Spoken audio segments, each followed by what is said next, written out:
Badan Nasional Penanggulangan Bencana telah membantu dan juga menerjunkan 5 unit helikopter waterbombing untuk memadamkan api yang melanda sejumlah lahan di Sumatera Selatan.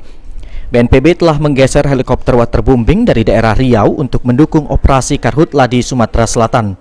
Saat ini menurut Sudirman, Kabid Penanggulangan Bencana BPBD Sumatera Selatan, jumlah titik hotspot di Sumatera Selatan mencapai 316 titik. Kondisi ini diperparah dengan kondisi kemarau yang panjang dan juga sumber air di lokasi kebakaran yang sudah mengering. Agar eskalasi kebakaran tidak terus meluas, BPBD akan membatasi jalur penjalaran api dengan waterbombing. Untuk bantuan dari BNPB, kita sudah masih ada 6 helikopter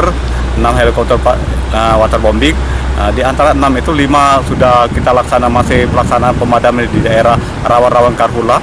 Untuk satunya masih maintenance menunggu spare part yang dari luar negeri. Untuk helikopter 2 patroli masih kita pantau untuk patroli wilayah Karhutla Sumsel. Aji Delia, PAL TV.